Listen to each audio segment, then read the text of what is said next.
Petrol diesel की कीमतों में आग लगी हुई है। देश के कई राज्यों में पेट्रोल की कीमतें 100 रुपए प्रति लीटर के पार पहुंच रही हैं। तेल की कीमतों से आम लोगों की जेब पर बोझ बढ़ गया है। ऐसे में सरकार कीमतों में कमी पर तो नहीं बल्कि नए विकल्प की वकालत कर रही है। इसी कड़ी में केंद्रीय सड़क परिवहन और राजमार्ग मंत्री नितिन गडकरी का बयान सामने आया। नितिन गडकरी ने कहा है कि देश को अब वैकल्पिक ईंधन की ओर बढ़ना चाहिए। देश में बिजली को वैकल्पिक ईंधन के रूप में बढ़ावा दिया जा रहा है, जो आने वाले समय के लिए शुभ संकेत है। नितिन गडकरी ने कहा कि हमारा मंत्रालय वैकल्पिक ईंधन पर जोरों शोरों से काम कर रहा है। मेरा सुझाव है कि अब देश में वैकल्पिक ईंधन का समय आ गया है। मैं पहले से ही फ्यूल के लिए इलेक्ट्रिसिटी को तरजीह देने की बात कह रहा हूँ, क्योंकि हमारे पास सरप्लस बिजली है। गडकरी ने आगे कहा कि देश में पहले से ही 81% लिथियम आयन बैटरीज बन रही।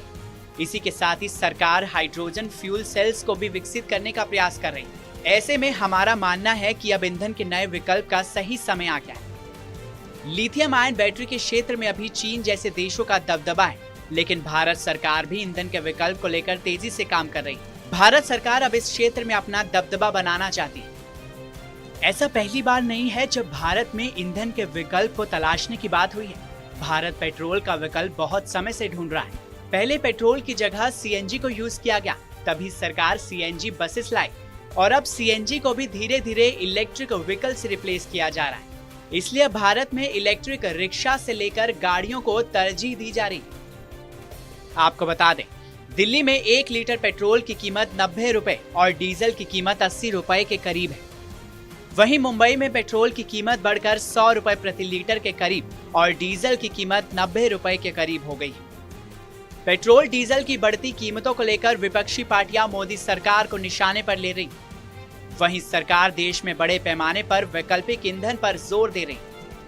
वैकल्पिक ईंधन के विकल्प खोजने के लिए हाल ही में एक उच्च स्तरीय बैठक भी हुई थी। इसमें केंद्र सरकार के प्रधान वैज्ञानिक सलाहकार के विजय राघवन, नीति आयोग के सीईओ अमिताभ कांत, राजमार्ग सचिव गिरिधर अरमाने और डीआरडीओ, इसरो और सीएसआईआर के वरिष्ठ प्रतिनिधि भी मौजूद थे।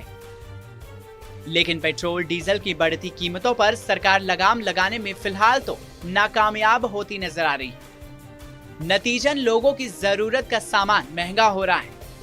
अब वैकल्पिक ईंधन वाला प्लान कब तक जमीन पर उतरेगा, उस बात का सभी को ही इंतजार है। हमारी ये खबर आपको कैसी लगी? कमेंट सेक्शन में हमें जरूर बताएं।